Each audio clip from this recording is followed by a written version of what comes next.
Friends रहते हैं ना, लिख देते हैं दोस्त का देख के कि क्रिकेट अच्छा लगता है करके। अब वो पूछ लिए क्रिकेट का कुछ क्वेश्चन तो कैसे बताएंगे? तो क्रिकेट, और कई लोग गार्डनिंग वार्डनिंग लिखते हैं, कुकिंग लिखते हैं। तो उसका पूरा बैकअप, कुकिंग में मेरे एक दोस्त से पूरा चिकन बटर मसाला का रेसिपी पूछा, इनफैक्ट वो बताया, सही में कुकिंग उसका था वो भी। और इंटरव्यू खुश भी हुआ कि चलो बच्चा लिखा है ठीक है, लेकिन अगर आपको पता नहीं है, ऐसा ही कुकिंग लिख दिया आपने, तब तो फिर वो एक गलत इंप्रेशन चला जाएगा इंटरव्यू पे। तो वो नहीं होना चाहिए। ये नहीं होना चाहिए। ये आपका इंटरव्यू का सफ़र तो बहुत अच्छा है सर। आपने वो जो टिप्स भी दिए ना, क्योंकि जल्द ही थोड़े दिनों में लोगों को बहुत ज़्यादा ज़रूरत पड़ने वाली है, और वो एक्चुअल में हेल्प भी करता है। और सर जैसे आप फाइनली लगता है आपका ऐसे सिलेक्ट हो गए थे, तो आपको कैसा लगा था उस समय कि पता चला होगा कि हाँ आप सिलेक्ट हो गए हैं? तो क्या क्या चीज़ें आपने की थी, क्या कैसा रहा था वो?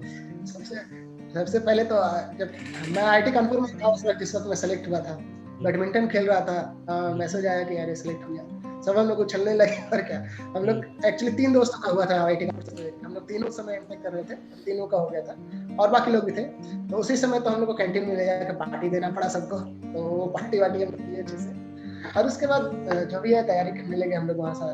चलो कॉर्पोरेट लाइफ एक जो होता है ना, एजुकेशन लाइफ से कॉर्पोरेट लाइफ में, तो वो सब उन लोग एक ब्राउजर भेजते हैं कि आपको ये सब तैयारी करनी है, जो भी है एड्रेस मटेरियल क्या चाहिए, कहाँ ट्रेनिंग होगा आपका। ट्रेनिंग अभी तो खैर पीएससी में ज्यादा टाइम का ट्रेनिंग नहीं, 10-15 दिन का ही ट्रेनिंग कराते हैं शुरू में, उसके बाद फिर आपको लोकेशन पे भेज देते हैं। वो था एक अच्छा था, मतलब इतने सालों के मेहनत का एक जो वो मिलता है, रिजल्ट मिलता है, तो ऑब्वियसली खुशी होगा।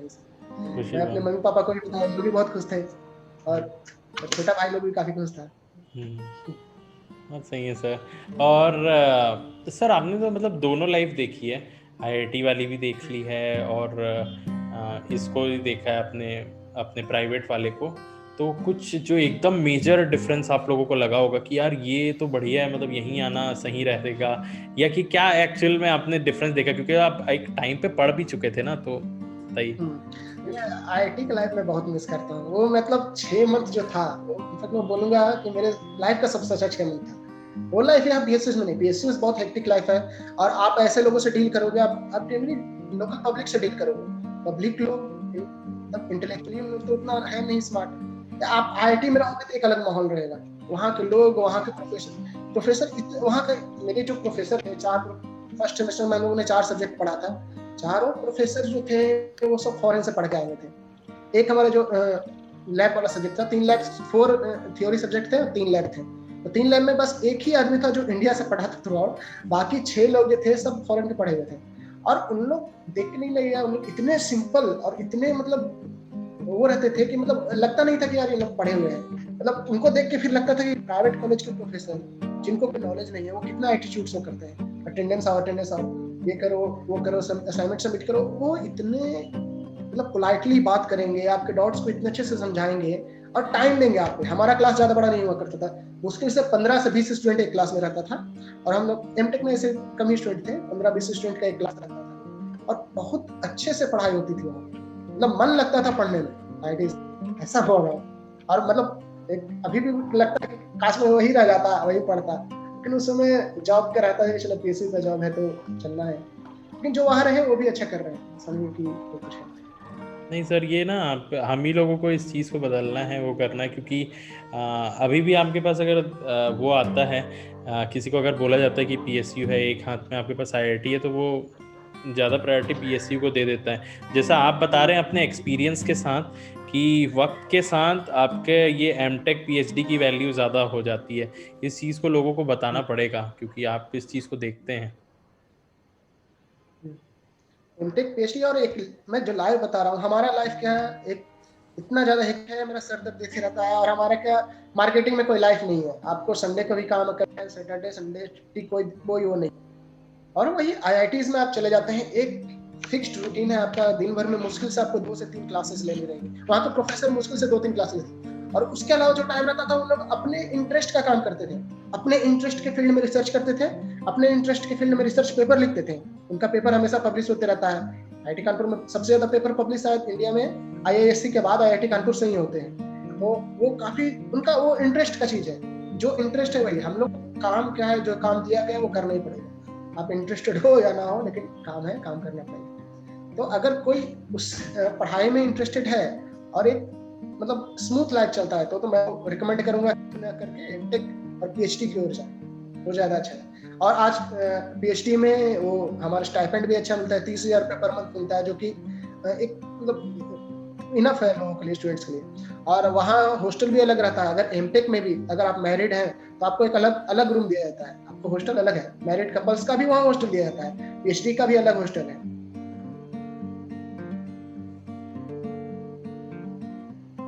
मेरे इनफैक्ट एक मैं आईआईटीज का एक किस्सा शेयर करना चाहूंगा। हमारे साथ एक आईएएस ऑफिसर आए थे एमटेक करने।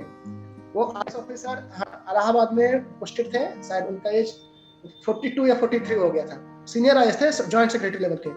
तो वो आए थे एमटेक करने। मैं पूछा सर आपको क्या करने की जरूरत है? बोले कि यार हम लोग को पढ़ने का टाइम मिलता है, कितना जॉब करूंगा, जॉब से फ्रस्ट्रेट हो जाता है। तो ये जो एजुकेशन मिलता है उनको ऐसे लीजर पीरियड में मिलता है। वो आके यहाँ एमटेक कर रहे थे, उन लोगों को स्टडी भी मिलता है तो आके कर रहे हैं।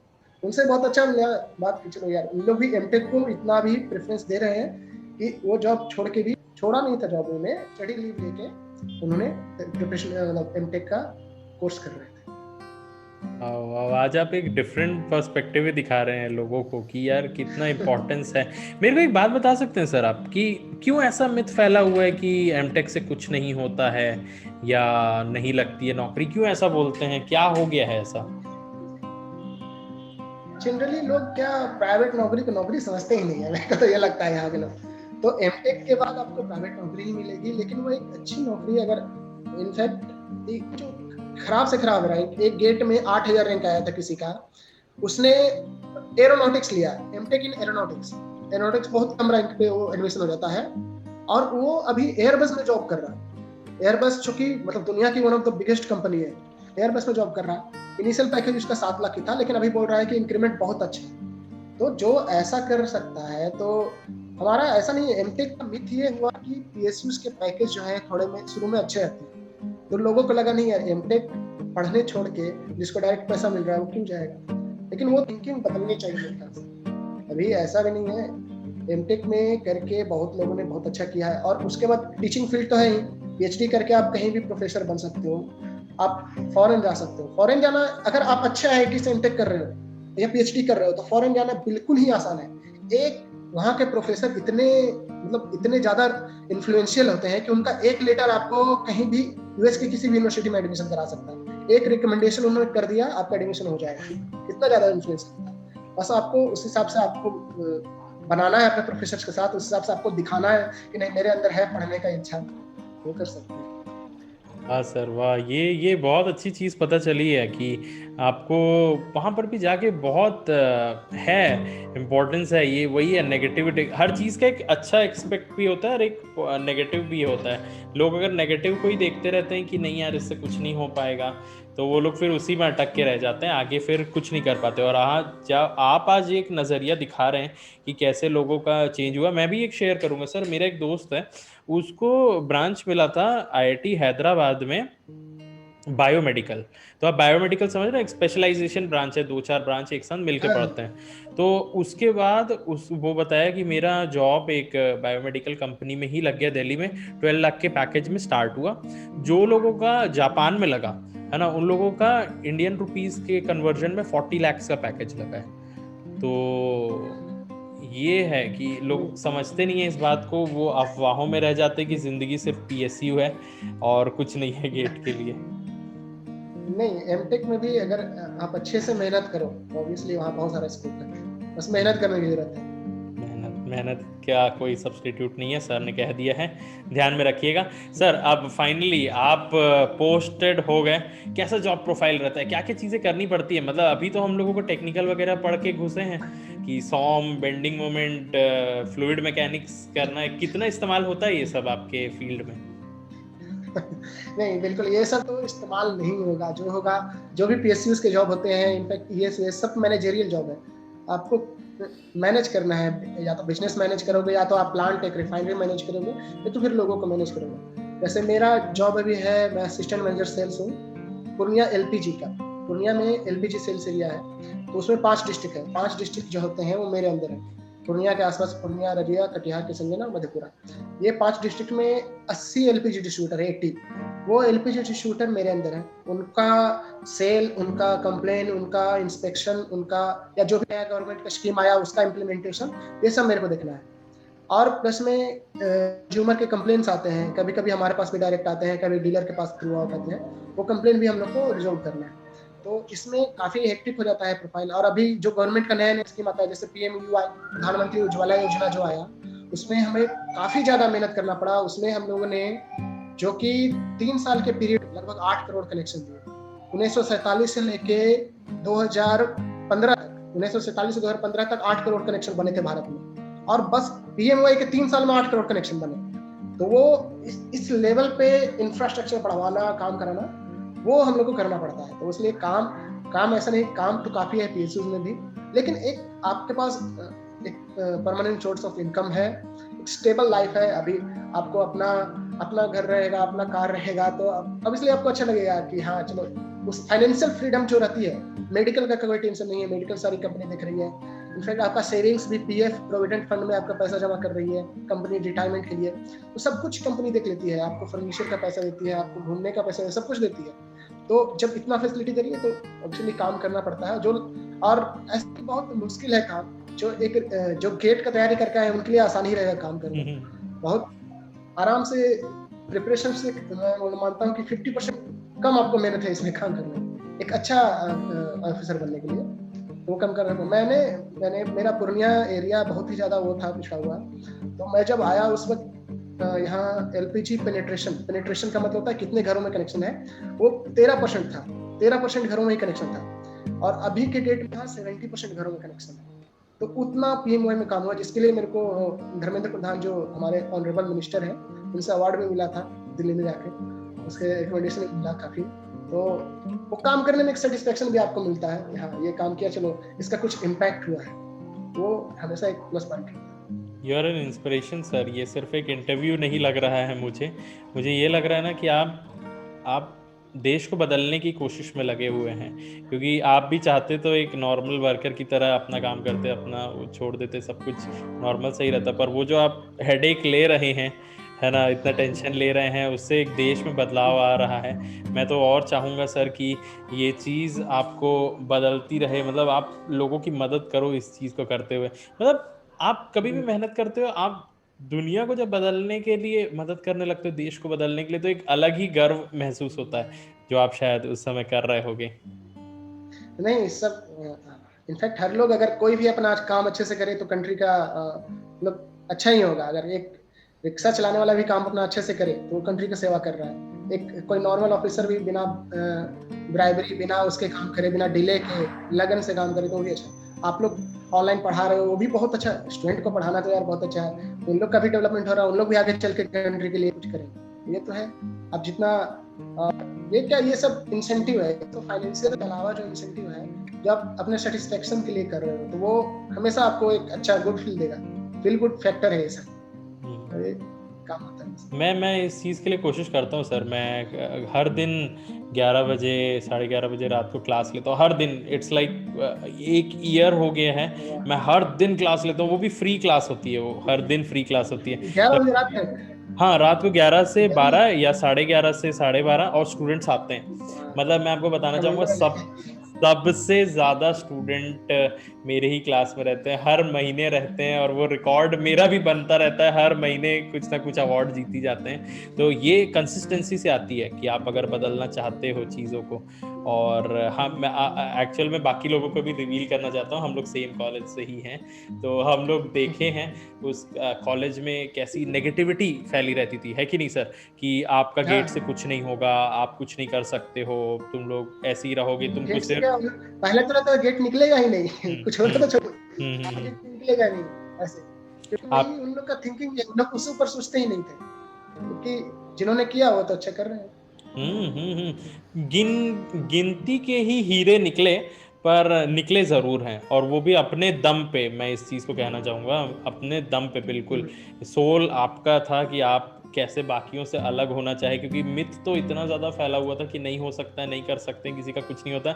आपको वो मास रिक्रूटर्स ही लेके जाएंगे, जो मास रिक्रूटर्स आते थे ना, ऐसे भीड़ में लेके जाते थे 3-3 लाख वाले टीसीएस। पैकेज में तो वही आपको लेके जाएंगे, वही आपकी किस्मत है, यही चीज़ को बांधा जाता था। तो उस समय से हम लोगों ने चीज़ों को इवॉल्व किया। हाँ, ये बात तो मानते हैं, टाइम लगा, ड्रॉप लिया, बदलाव किए, पर आज जो भी हैं वो उस लाइफ से कई बेटर है, जो अगर हम लोगों को तुरंत कोई मास रिक्रूटर ले लेता ना उससे, और वो जो हम लोग बैठ के कोडिंग करते रहते तो। हाँ, वो फिर आपका कोर सब्जेक्ट ही चेंज हो जाता है। तो ये मैं कहना चाहता हूँ, मेरे ये बोलने का ये है आप सभी स्टूडेंट्स को कि मेहनत करिए यार अपने ड्रीम के लिए, चाहे वो बुलेट हो, चाहे वो शादी हो, चाहे वो घर हो, चाहे वो कुछ भी हो, अपने ड्रीम का फोटो लगा के रखिए और उसको देखते रहिए, करते रहिए कि चीज़ें इसी से बदलेंगी। फिर आपको इक्वल अपॉर्चुनिटीज़ मिलते जाएंगी कि आप कैसे चीज़ों को बदल सकते हो, पढ़ सकते हो, कर सकते हो। और पढ़ने का फील्ड तो ऑलवेज ओपन है। सर ने बताया कि आईएएस बन के आप एमटेक करने के लिए आ चुके हैं, करने के लिए, तो कभी इनका भी मन रहा तो ये वहाँ पहुँच जाएंगे। जैसे हमारे एक और दोस्त हैं, वो एचपीसीएल में ही हैं, है ना, एचपीसीएल में प्रिंस सोनी करके उनका एक इंटरव्यू हो चुका है, आप लोग देख सकते हैं, मिल जाएगा आप लोगों को प्लेलिस्ट में। तो वो बता रहे थे उन्होंने अपना 2 महीने का ट्रेनिंग किया था निटी मुंबई से, तो निटी मुंबई में करने के लिए मिलता है, वो भी मार्केटिंग संभाल रहे थे मुंबई में। तो यही सारी बातें हैं कि अगर आप चाहते हो उसके बाद भी मेहनत करना, तो आप ऐसी जगहों पर जा सकते हो, क्योंकि आप टैलेंट का खजाना हो, आप इतना मेहनत ऑलरेडी कर चुके हो, तो आप इजीली ट्रांसफॉर्म कर लोगे अपने आप को, है कि नहीं सर? बिल्कुल बिल्कुल, सर मेहनत करें, मेहनत का कोई अल्टरनेटिव नहीं है। बस आपको एक ड्रीम का वो लेके चलना है कि हाँ मेरे को ये करना है, मेहनत करते रहो, करो। सर 2 महीने बचा है पेपर के लिए, कुछ टिप्स चाहिए आपके तरफ से, स्टूडेंट बिल्कुल तड़प रहे हैं कि कोई टॉपर कुछ बता दे जादू की पुड़िया। टिप्स में देखिए, पहले तो सारे फॉर्मूलेज जो हैं, शॉर्ट नोट्स जो हैं, फॉर्मूलेज को आप लिख लिख के प्रैक्टिस करें, याद करें, ऐसे सिर्फ याद करने से नहीं, लिख लिख के याद करें। दूसरा, टेस्ट दें, रिवीजन करें फिर टेस्ट दें, फिर रिवीजन शुरू से करें फिर टेस्ट दें। टेस्ट जितना ज़्यादा देंगे, टेस्ट का कोई लिमिट नहीं है, जितना ज़्यादा देंगे, एक टेस्ट सीरीज खत्म हो जाए दूसरा देते हैं, लेकिन टेस्ट देते ही रहेंगे। जितना टेस्ट दीजिएगा उतना आपका एक्यूरेसी बढ़ेगा, उतना आप हैबिचुएटेड हो जाएंगे ऑनलाइन एग्जाम देने के लिए, क्योंकि अब गेट तो फुल्ली ऑनलाइन है, इवन कैलकुलेटर भी ऑनलाइन यूज करना पड़ रहा है। तो वो फुल्ली आप जितना हैबिचुएटेड हो जाएंगे उतना कम स्कोप रहेगा मिस्टेक का, जितना स्कोप कम रहेगा मिस्टेक का उतना अच्छा रैंक है। बस यही है टिप्स मेरी तरफ से, और बाकी तो मेहनत करिए आप लोग। मेहनत करिए सर। टेस्ट तो दिला देते हैं, गलती होती है, रोना आता है, दुख होता है कि क्या कर रहे हैं जिंदगी में, उसका कैसे करें, मतलब वो तो आपने भी फेस किया होगा, कम मार्क्स आते हैं तो उसको कैसे कोप अप किया जाए, मतलब एनालिसिस बेसिकली कैसे करें? हाँ देखिए, आपको अगर कम मार्क्स आए तो ये मतलब ऐसे पकड़ के रोना नहीं है कि चलो मेरा कम आ गया मेरे से होगा नहीं। आप एनालाइज करिए कि हाँ मैंने कहाँ मिस्टेक किया, जो क्वेश्चन पे मिस्टेक किया उसमें देखिए कि मैंने कहाँ पे गलत थ्योरी लगाया, कैलकुलेशन मिस्टेक किया या फिर फॉर्मूला गलत लगाया। अब जो भी है उसमें भी वही सेम चीज काम आएगा, जितना आप एनालाइज करेंगे उतना आप अपने मिस्टेक को पकड़ पाएंगे, और जितना आप मिस्टेक पकड़ पाएंगे उतना आप अपने मिस्टेक को हटा पाएंगे, और जितना मिस्टेक हटा दिए उतना मार्क्स ला पाएंगे। ये बहुत सही है सर, यही चीज़ है इम्पोर्टेंट, जो लोगों को समझाना पड़ेगा कि वो लोग कैसे कर सकते हैं। सर फाइनल डे का बताइए ना आप, कि एग्ज़ाम के पहले वो जो लास्ट डे रहता है उस दिन कैसे करना चाहिए, मतलब उस दिन भी पढ़ाई करें, क्या क्या चीज़ों का रिवाइज करें और क्या करना चाहिए, लास्ट डे के बारे में बात करते हैं। लास्ट डे देखिए, अगर आपने अच्छे से तैयारी किया है तो आपको लास्ट डे ऐसे कुछ रश करने की जरूरत नहीं है। लास्ट डे एक दिन में आप उतना ज्यादा कुछ कर भी नहीं पाएंगे। लास्ट डे आप अच्छे से सोइए, क्योंकि सोना बहुत जरूरी है, सुबह सुबह एग्जाम देना रहता है, ठंडी का टाइम रहता है, अगर आप सोएंगे नहीं है तो वहाँ एग्जाम देने में आपको दिक्कत होगा। सर पर एक फुल गोल्डन एनर्जी। पॉइंट बीच में काट दूंगा, आई एम रियली सॉरी। हाँ, ये हाँ, बताइए कि नींद उसके एक दिन पहले आती नहीं है, उसका क्या किया हाँ, जाए? वो मेरे को भी दिक्कत थी थोड़ा, मैं भी, लेकिन कोशिश करिए सोने का, सोना नहीं है, आप अगर नहीं सो पाएंगे, आप 2-3 घंटे तक सोए रहेंगे तो कुछ तो सो जाएंगे।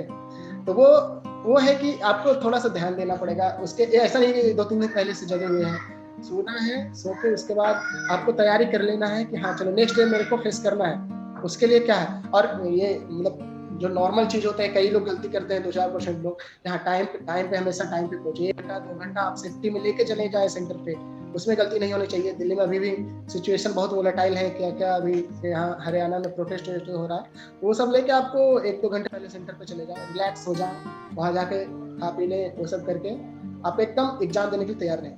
उसमें करिए, मैं मतलब यही कहूँगा कि उस दिन कुछ रश ना करें कि हाँ एक दिन में सब कुछ पढ़ लूँगा, एक दिन में सब कुछ रिवाइज कर लूँगा। उससे पहले आप फुल रिविजन कर लें, ऐसी तैयारी कर लें। लास्ट डे आप रिलैक्स करें और हो सके तो फॉर्मूला एक बार लिख के प्रैक्टिस कर लें, उसके बाद फिर आप कुछ बना सकते हैं। सर जैसे आप एग्ज़ाम हॉल में पहुंच गए हैं, आपको किस तरीके से अटेम्प्ट करना चाहिए? पहले एप्टीट्यूड बना लें कि टेक्निकल 1 मार्क्स बनाएं कि 2 मार्क्स बनाएं, किस तरीके से प्रोसीड करना चाहिए? देखिए, इसके कई तरीके होते हैं। कई लोग पहले एजुकेशन खोज के वो करते हैं, कई लोग अपना फेवरेट सब्जेक्ट पहले करते हैं, क्लियर करना चाहते हैं। मैं क्या क्रोनोलॉजी चला शुरू से 1 2 3 से, जो जैसा क्वेश्चन आता गया मैं बनाता गया। लेकिन जो क्वेश्चन मेरे को पढ़ के लगा कि चलो ये बनाऊंगा तो मैं अटक जाऊंगा या ये बनेगा ही नहीं मेरे से, मैं उसको तरह छोड़ के नेक्स्ट पे चला गया। और लास्ट लगभग ऐसे करने से आप लोग अगर ऐसा आप करेंगे तो 2 घंटे में आपका लगभग जो इजी क्वेश्चन रहेगा वो बन जाएगा। फिर नेक्स्ट 1 घंटा जो बचा आपका, उसमें जो क्वेश्चन आपने छोड़े हैं उसको अटेम्प्ट करिए, उसको बनाइए। मैं यही करता हूँ फॉलो। कई लोग जंबल में वे में भी चलते हैं, वो भी ठीक है। एक आपका जो ऐसे आपने टेस्ट सीरीज में किया है सोल्व क्वेश्चंस को, वैसा ही करिए ताकि आप फेमिलियर रहें सर्कमस्टांस से और कुछ अलग टाइप का ना आ जाए, अच्छा वो लग ज़्यादा हेल्पफुल रहेगा। ये बहुत अच्छा, मतलब आपने हर चीज़ का, हम लोगों ने ऑलमोस्ट हर एक चीज़ को कवर कर लिया सर कि टेस्ट सीरीज़ कैसे दिलाएं और ये सारी पार्ट्स को। एक लास्ट में ना, एक अभी ध्यान है मेरे कि अभी स्टूडेंट्स क्या बोल रहे हैं पता है कि सर भूल रहे हैं, इतने दिन से पढ़े थे, सब कुछ पढ़ लिया था, अब भूलने लग रहा है, मतलब ऐसा लग रहा है कि कभी कुछ पढ़ा ही नहीं था।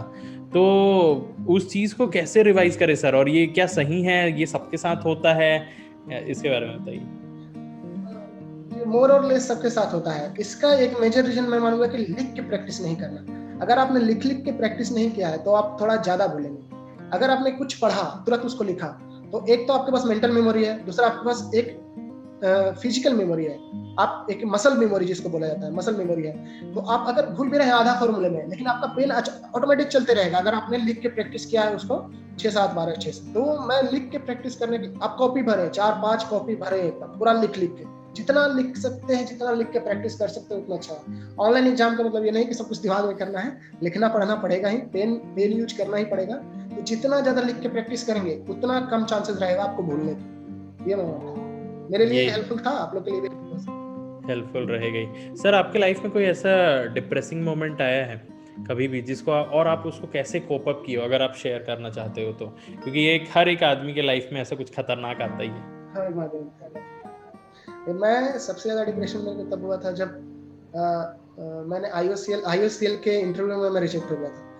आईओसीएल मैंने फिर आरटीआई लगाया कि मैं कैसे रिजेक्ट हो सकता है। वो इंटरव्यू मेरा बहुत अच्छा गया था। आरटीआई में मेरा इंटरव्यू मार्कशीट आया तो मैं 0.3 मार्क्स से रिजेक्ट हुआ था। जीरो कट ऑफ से मेरा 0.3 मार्क्स कम था। वो मेरा एक तरह से सबसे ज्यादा डिप्रेशन पॉइंट था। मतलब मैं समझ नहीं आ रहा था कि आगे क्या करना होगा, ऐसा कैसे हो सकता है इतना छोटा सा। तो ऐसा नहीं है, फिर मैंने मतलब अपने आप को कैलकुलेट किया कि चलो ठीक है, ऐसा कोई वो है क्या, एक बार कम आया मार्क्स, अगले बार फिर से ट्राई करेंगे। ऐसा तो नहीं है कि वो हो जाएगा कुछ, अभी बहुत टाइम है हमारे पास, बहुत सारा स्कोप है और भी एग्जाम्स है। तो अपने आप को आपको अपने आप से बात करना पड़ेगा। आप अपने आप से बात जितना करिए उतना अच्छा रहेगा। चलिए ठीक है, 0.3 मार्क्स कम आया या कुछ हो गया, कोई दिक्कत नहीं है। और भी इनफैक्ट आप मेहनत करते रहेंगे लगातार, आप फोकस्ड रहेंगे तो ऑब्वियसली रिजल्ट आपको मिलेगा ही मिलेगा। इससे डिप्रेशन में जितना जल्दी से जल्दी हो सके उतना जल्दी निकलने की कोशिश करिए। इसके लिए अपने फ्रेंड से बात करिए, अपने फैमिली से बात करिए। आप अपने जो एक फोकस था, जो गोल था, जैसे मेरा बुलेट था, तो उस पर फोकस करिए। हाँ चलो नहीं, ये तो करना ही है। इससे मैं डिप्रेस होकर तो ये कभी नहीं मेरे को, उसके लिए मेरे को फिर से तैयारी करना ही पड़ेगा। वो तैयारी करने के लिए आप अपने आप को मोटिवेट करिए। मैं मोटिवेशन वीडियो देखने नहीं बोलूंगा ज्यादा, अच्छा मोटिवेटर आप खुद हैं। आप अपने आप को मोटिवेट कर सकते हैं। आपको पता रहना चाहिए मैं किस वजह से पढ़ रहा हूँ, क्या मेरे को अचीव करना है। वो आप सामने रहेगा वजह, तो आप ऑब्वियसली पढ़ते रहेंगे, काम करते रहेंगे। वो मैं सबसे क्योंकि ये पॉइंट बहुत ज़रूरी है सर, क्योंकि सबके लाइफ में ना ये आएगा ही। क्योंकि अभी किसी को आप बोलो ना, किसी स्टूडेंट को कि 6 महीने तैयारी करना है, ज़िंदगी भर का आराम रहेगा पीएसयू में, तो दे आर लाइक कि हाँ सर करेंगे करेंगे, और 6 महीने लगाने के बाद ना कई बार ऐसा हो जाता है, गलतियाँ हो जाती हैं कि आपका उतना अच्छा नहीं आता है जितना आप चाहते हो। और आप ये अच्छे से जानते हैं सर कि पहले अटेम्प्ट में लाना ना एक प्राइवेट कॉलेज के लिए बहुत डिफिकल्ट रहता है, क्योंकि उनको बेसिक्स ही नहीं पता रहते हैं, उनको फोर्स बैलेंस करना नहीं आता, उनको मोमेंट लगाना नहीं आता है। 6 महीने तो इसी चीज़ में निकल जाते हैं कि यार ये करा कैसे जाता है, और फिर नहीं आता है ना तो ऐसा लगता है यार ये सब तो झूठ था। सर ने झूठ बोला था, आशीष सर ने झूठ बोला था, अनुराग सर ने झूठ बोला था कि मैंने तो सब बात मानी। पर ये एक प्रोसेस है जिसमें टाइम लगता है, और टाइम के साथ आपका बताइए बताइए। देखिए, अगर अगर ऐसा होता तो फिर कोई सक्सेस ही नहीं करता। आप लोग को ये पता होना चाहिए कि आप लोग मेहनत करेंगे, और ऑब्वियसली हमारे पास थोड़ा डिसएडवांटेज है क्योंकि हम लोग आईआईटी एनआईटी से पढ़े नहीं है। हम लोग का क्वालिटी जो है एजुकेशन का, उस टाइप का कंटेंट नहीं मिला है। तो हम लोग को ज़्यादा मेहनत करना पड़ेगा अपने कंटेंट पे, और उन लोग भी कंपटीशन में है, उन लोग भी गेट दे रहे हैं, उन लोग भी पीएसयूज में आ रहे हैं, तो कंपटीशन तो उन लोग से भी है। और उन लोग को ऑब्वियसली थोड़ा कम मेहनत करना पड़ेगा, हम लोग को ज़्यादा मेहनत करना पड़ेगा। तो मेहनत करते रहिए, और ऐसा नहीं है कि एक बार में नहीं हुआ तो दोबारा नहीं होगा। आगे भी आपके पास अटेम्प्ट है, आगे भी करते हैं, बहुत सारे एग्जाम्स हैं, गेट है, ईएस है, और भी स्टेट इंजीनियरिंग है। करिए, सब कुछ करिए, सब कुछ का एग्जाम दीजिए, किसी न किसी में अगर अच्छे से तैयारी रहा तो होगा ही। और जो भी कोशिश करिए बेस्ट अचीव करने का, गेट निकालने का, तो फिर से अटेम्प्ट दे सकते हैं। हार नहीं मानना है, बस मेहनत करते रहना है, यही फंडा है। Thank you so much sir, आप इतना सारा चीज़ों को हम लोगों के साथ शेयर किए। एक सर आपके साथ ऐसा हुआ होगा ना कि आपने ड्रॉप लिया था, तो ड्रॉप वाला ईयर कैसा था? प्रेशर भरा हुआ था? क्योंकि ड्रॉप में कैसे परफॉर्म करना चाहिए, क्योंकि ऑलरेडी प्रेशर रहता है और सोसाइटी तो एक ही चीज़ बोलती है कि ये पढ़ाई कर रहा मतलब बेरोजगार इंजीनियरिंग है। कर लिया, इसका कुछ हाँ नहीं हाँ हाँ, इसका कुछ हुआ नहीं है, ये बेरोजगार है, इसका कुछ हो भी नहीं पाएगा। और ये अब एक हो गया है ना कि यार ये क्या कर लिया, इंजीनियरिंग नहीं करना था करके, और खासकर मैकेनिकल तो और भी डरा देते हैं। तो इसको आप कैसे कोप अप करते थे, कि चीज़ों को देखते थे, क्या समझते थे, पूरा ड्रॉप ईयर की कहानी? देखिए, ड्रॉप ईयर में ऑब्वियसली प्रेशर थोड़ा ज़्यादा रहता है। इंजीनियरिंग में तो जो भी है पढ़ते, अपने साथ यार दोस्त रहते थे यार, अच्छे से वो हो जाता था। आप जब एक तैयारी करने के माहौल में जाएंगे तो आपको एक अलग माहौल मिलेगा। कई ऐसे बच्चे मिलेंगे जो 4-4 5-5 साल से तैयारी कर रहे हैं, उनका नहीं हो रहा है। तो कई ऐसे बच्चे मिलेंगे जिनका हो गया है और फिर भी आ रहे हैं तैयारी करने किसी अच्छी जगह जाने के लिए। तो ये तैयारी में क्या है, ड्रॉप वाला ईयर होता है। उसमें ऐसा नहीं है सिर्फ डिसएडवांटेज है, बहुत सारे एडवांटेज भी है। कॉलेज का प्रेशर बिल्कुल नहीं है, ना प्रोजेक्ट बनाना है, ना कुछ ट्रेनिंग करना है। आप एकदम स्ट्रेट फोकस दे सकते हैं सिर्फ अपने गोल पे, जो है गेट, उस पर फोकस दे सकते हैं कि चलो मेरे को ये निकलना है। तो मैं वही फोकस किया, मैं बाकी चीज़ों पे नहीं ध्यान दिया। बहुत सारे दोस्त लोग भी रहेंगे, क्या कई लोग बैंकिंग वैंकिंग पे भी चले गए, मैं बोला यार नहीं, जो भी है उन लोग का था अपना चले गए, लेकिन मेरे को फोकस था कि मेरे को यही करना है, मैं यही करूँगा। तो उस बेसिस पे मैंने फोकस किया, उस बेसिस पे मैंने अपना लाइनअप तैयार किया। बहुत सारे लोग बहुत कुछ बोलेंगे, वो किसी का नहीं सुनना है, अपना सुनना है। आप अपने गोल को ध्यान में रखते हुए सिर्फ अपना सुनिए, और आप उसके लिए प्लान करिए कि क्या मेरे को करना है। अपना कंटेंट जुटाइए, अपना पढ़ाई करिए, मेहनत करिए, टेस्ट दीजिए, फॉर्मूलेस याद करिए, और उससे अपने गोल को अचीव। जो भी है, लोग तो यार पॉजिटिव एक है तो 10 नेगेटिव लोग हैं, उनको फोकस नहीं करके सिर्फ पॉजिटिव फोकस करना है। और ऑब्वियसली आप कहीं भी रहेंगे, आपको 2-3 अच्छे दोस्त मिलेंगे ही, जो कि काफी सीरियस है तैयारी को लेकर। उनके साथ अपना ज्यादा टाइम लगाइए, तो आपको वो भी मोटिवेट करेंगे, आप भी उनको मोटिवेट करेंगे। ये म्यूचुअल मोटिवेशन से हमारा बढ़ेगा। बहुत बहुत thank you so much sir, मतलब आपसे आपने अपना इतना वैल्यूएबल टाइम दिया, और प्लस पुरानी यादें भी ताज़ा हो गई, जो जो आप उस समय पे किया करते थे।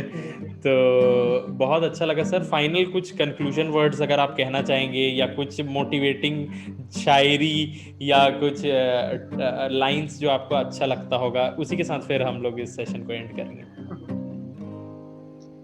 शायरी तो मेरे को आती नहीं है, लेकिन बस मोटिवेशन थोड़ा सा ये बताना चाहूंगा कि जैसे एक स्कूल का बच्चा जो मतलब सोचा नहीं था कि कभी मैं जब स्कूल में हुआ करता था, तो सोचा नहीं था कि मैं कभी कार पे बैठूंगा, ऐसा नहीं सोचा था।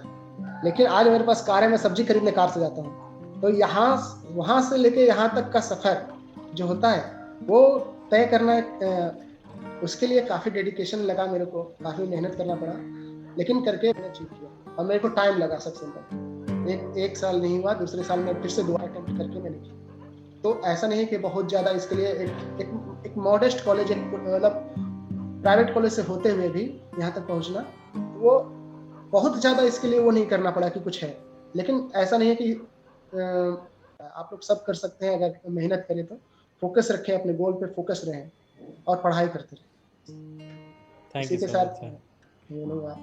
Thank you so much sir. आप लोगों को भी अगर ये वीडियो पसंद आया हो तो लाइक ज़रूर करिएगा, कमेंट में जो भी कुछ रहे दिल से बताइएगा कि सर के बारे में आप क्या कहना चाहते हैं। आपको कोई भी तकलीफ हो ज़रूर बताइए कमेंट में, ताकि हम लोग इस मुहिम को और आगे बढ़ा सकें, आपके प्रॉब्लम्स को सॉल्व कर सकें। और आप लोग अनअकैडमी का सब्सक्रिप्शन ले सकते हैं, बहुत ही नॉमिनल प्राइस है, आप लोगों की ज़िंदगी बदल देगा।